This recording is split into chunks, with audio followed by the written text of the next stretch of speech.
So today I want to take a look at one of the most fun Druid builds I've played in a long time, and this is the ultimate version of my Hurricane boulder build for the Druid in Season 7. And this is going to be pretty similar to my last version of this build, but I made some smaller changes that I think makes a build just much more fun. And if you didn't watch our previous video, this is a build completely focused around the Dolmen Stone unique amulet. So casting boulder while Hurricane is active causes the boulder to rotate around you instead. The boulder's damage is increased by up to 40% for each boulder rotating. You can have 10 boulders at a time. So you cast Hurricane, you cast boulder, it traps all the boulders in your Hurricane, constantly spins them around you. And what this necklace doesn't say is that when you have Hurricane active, you can cast boulder while moving. So this build is incredibly mobile and just super smooth and fun to play. And that brings us to our skill tree. Starting with our basic skill, we're using Claw just because upgrade 1 increases our attack speed by 20%. So you can get claws in just a bit faster. We don't actually use our basic skill a lot, but you need it some of the time just because you get in some weird situations when you're, say, going to pack where you may need a little bit of spirit to get your next boulder going, which will help you regenerate all of your spirit very quickly. Then we're going down 1 into Earthen Bulwark, which is just a big barrier. Upgrade 1 makes you unstoppable. Bloodhound, which is just a big heal. Upgrade 1 reduces its cooldown on a kill. Upgrade 2 gives you increased attack speed. Then we're going all the way down. We're going 1 into Hurricane, primarily to trap our boulders within. Upgrade 1, enemies are slowed when they're hit by Hurricane. Upgrade 2, enemies hit by Hurricane deal less damage. 5 into Boulder, our main damaging ability. Upgrade 1 causes Boulder to CC constantly. You actually CC like everything very consistently. Upgrade 2, when you have Fortify, Boulder's crit strike chances increase by 20%, which will be all of the time. Then finally, we're going down for our ultimate, 5 points into Petrify. Petrify stuns everything in range. When it's 5 out of 5, it resets all of our other cooldowns when we use it. Upgrade 1, everything that's petrified takes increased critical strike damage, even more against bosses, and the duration is increased against bosses. Then upgrade 2, anything you kill that's petrified reduces its cooldown. Hitting a boss also reduces its cooldown.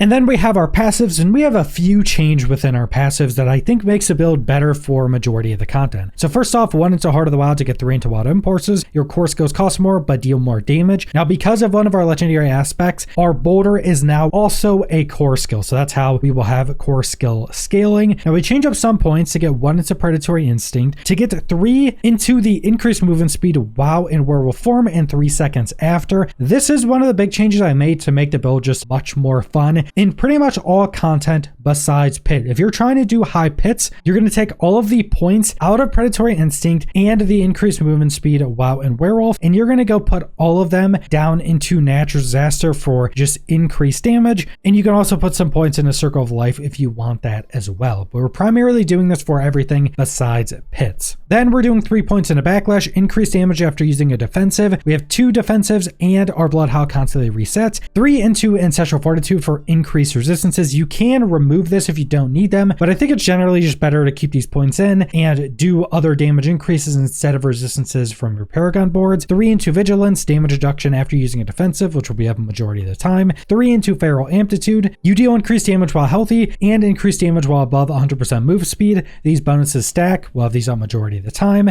Now I have also put 2 additional points into Endless Tempest, which increases the duration of our Hurricane. This is primarily because you want Hurricane to have a duration that's slightly above the cooldown. Now the reason for that is because if you let your Hurricane fall off fully, all of your boulders that are trapped within it just fly off in every direction. But if you have enough time to recast Hurricane before it falls off, all of your current boulders stay in your Hurricane. So that's the main thing you want. So you want a little bit of leeway so you have a little bit more duration in Hurricane than its cooldown. Then 3 into Mending, you get more healing while in Werebear and have increased max life. 3 into Provocation, every 8 seconds you remain in Werebear, your next non-defensive is an Overpower. Overpower is very good with this build. 3 into Crushing Earth, or skills deal increased damage to CC'd enemies. Then we currently have 2 into Stone Guard. While you have Fortify, over 50% of your max life, your Earth skills deal more damage. Then going down 1 into Neurotoxin to get 3 into Envenom. You and your companions deal increased critical strike damage against poison enemies. Everything's always poisoned. 3 into Defiance. Nature Magic does increase damage to elites for just more damage. 3 into Catastrophe. You deal increased damage after using your ultimate, so just another damage boost. Then 3 into Quick Shift. Shapeshifting into a new animal form grants an increased damage. This stacks up massively, and this is lost if you're in human form for 3 seconds, which we're basically never in because we're spamming boulder, which is bear. Then we use things like our blood howl, which puts us into wolf, which stacks up this damage. Then for our capstone, Urzine strength, gain increased max life while in werebearing 3 seconds after, and then while healthy, you deal increased damage and increase overpower damage. So just a big damage increase, max life increase, more overpower damage. The health also gives us even more overpower.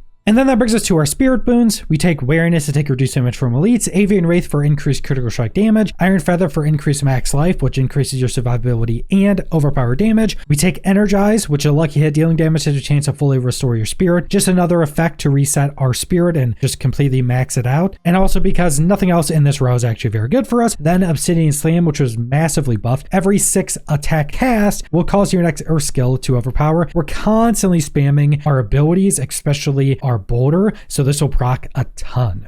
And then for our mercenaries, we're using Variana primarily because the first passive, Hysteria, whenever she damages anything, you gain attack speed up to 10%. Then Bloodthirst, you gain 10% attack speed when she uses this. And then Bloodlust, you gain an additional 5% when she uses Bloodthirst. So just a bunch of attack speed increases. You can also use Subo because you can get an upgrade for one of his abilities that when enemies are hit by it, they take 25% increased critical strike damage from you. Then for your reinforcement, I generally just recommend using Rahir, and you use Bastion, which is a big damage reduction, so 90% of the damage you would take goes to him, makes you unstoppable. You apply it when injured, so anytime you get low, if you do get low, he pops out and can save you.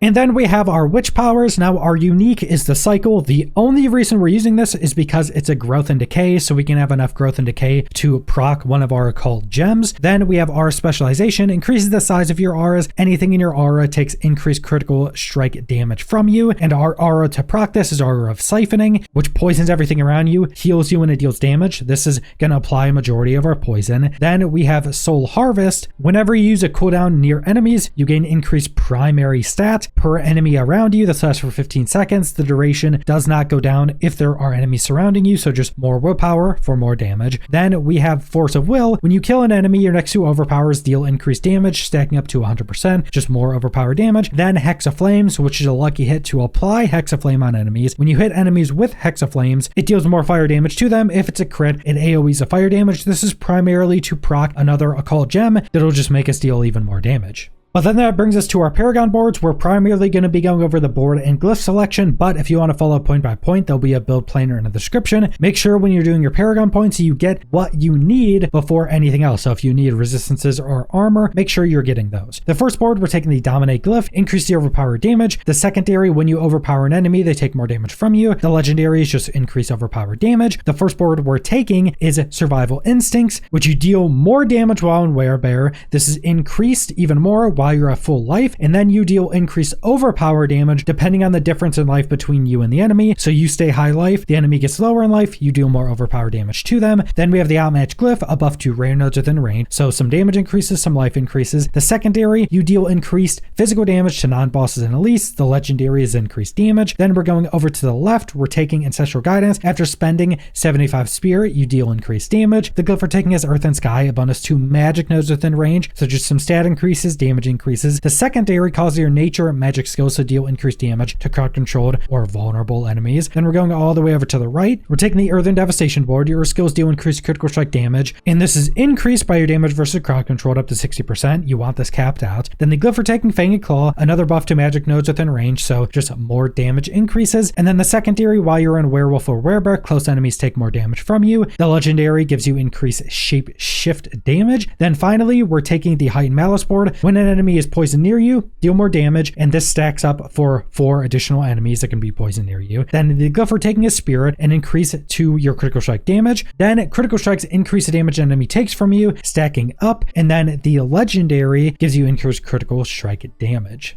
And then that brings us to our gear, starting with our gems and our runes. One set I'm using is Tamzal, which you cast a non-channel core skill, so our boulder, and we do that enough, we'll gain 20% max life. Again, max life increases our survivability and our overpower damage. Then the other rune set we're using has been changed up to Igni so store offering every 0.3 seconds. When you cast a non-basic skill, you gain that stored offering, and when we do that enough, we cast Barbarian's Warcry for 6 seconds, gives us 15% increased damage as a multiplicative, and I think think this is overall a much more fun rune to use. The last rune we were using would empty your spear to deal more damage on that skill, but that just emptied your spear too much and felt weird to play with. Then for our other gems, we're just doing increased willpower on our armor. Then for our jewelry, so our occult gems, we're using the occult gem. While you have 3 or more growth and decay witch powers, you gain more core scat, more max life, and are unhindered. Unhindered, allowing you to move through enemies, makes this build so fun. It feels like you're just completely unstoppable. Then we're using, you deal increased overpower damage to hex enemies. That's why we're using Hex of Flame. And then finally, your agility, corpse mastery, weapon mastery, wraith, and potency skills deal increased direct damage to hexed enemies. So again, that's why we're using our hex. And our boulder is still a wrath skill, so it gets a buff from this. And then for our uniques, we went over what Dolmen Stone does, but the stats are important. Movement speed while Hurricane is active is our main movement speed increase. So this is another reason why you want Hurricane up 100% of the time. Then just a pretty big buff to some of our passives and our nature magic cooldown reduction, which is also nice. Then we're using Hunter's Zenith. So every 30 seconds you're in an animal form, your next core skill is guaranteed to overpower, be a crit, and deal massively increased damage. Casting a shape-shifting skill reduces that cooldown by 1 or 2 seconds. So basically, every certain amount of time, your next core skill gets completely juiced up, and the affixes just massively buff a lot of our passive stats, which is really big increases. Then finally, we have Vassalier's Prayer. Your Earth skills are now also Werebear skills, so our Boulder is now also a Werebear skill, which is really nice, so we stay in Werebear at all times, and Fortify you for up to 5% of your max life, so now this gives us 100% of our Fortify as well. The stat increases are also decent on this as well. And then for our Mythics, we're using Shroud of the False Death because it gives +1 to all passives, which you can remove everything from this, and +1 to all passives is really nice, but the increase to all stats also gives the secondary benefit of all rare nodes throughout our Paragon boards, so that's super nice as well. Max life is good, and the stealth is actually nice because this build, when you don't have Hurricane active, is actually kind of slow moving, so getting that movement speed increase while going pack to pack is also pretty nice. Then we have Ring of Starless Skies. Spending your primary resource reduces the resource cost of your skills and increases their damage, so just massive increases there. And then the stats on this are also really good. Core skill increase, a lucky hit chance, critical strike chance, attack speed, all really good for this build as well. And then for our legendary aspects on our 2-hander, we have your core skills deal up to 150% increased damage based on your Fortify. This will always be maxed out very easily, so absurdly high damage increase. Then for our other offensive aspect, Boulder is now also a core skill and costs 40 spirit to cast and deals 130% of normal damage. So this is just a buff to Boulder and makes it a core skill, which is just a massive modifier for a lot of our power. And then on our legs, you have a 20% increased crowd control duration. While enemies are unstoppable, so you CC them too much, you become unstoppable, you deal more damage to them. Then on our legs, while Hurricane is active, gain +5 ranks to shape-shifting skills. So a majority of our skills get a big buff to their ranks while Hurricane is active, which can be up 100% of the time. Now, I'm not going to go over all the stats, but the really important ones are an affix on your gloves that it's a chance to make enemies vulnerable when you hit them, which is very important. This is the main way we apply vulnerable. And also having Hurricane duration as a tempering on one of your items and having that item fully upgraded allows us to get our Hurricane duration to be a bit over the cooldown, which is very important. And then on our weapon, a chance for boulder projectiles to cast twice is also very important. But that's the entirety of my ultimate version of my Boulder Druid build, and this build has been so fun. And the reason for that is because you're actually pretty fast, you're incredibly tanky in this build, one of the tankiest builds in the game, and because you can outcast Boulder while moving, majority of your skills can be used while moving. So you're just zipping around with 10 boulders circling you. You're basically a lawnmower that cannot be stopped because you're also unhindered, so nothing can stop you and you move through everything. And because your boulders constantly CC things, while you're moving through enemies, you're just pushing everything out of the way, dealing massive damage to them. You're literally a lawnmower that just cannot be stopped. You're a complete tank that bulldozers over everything. But that's all I want to go over, so thanks for watching.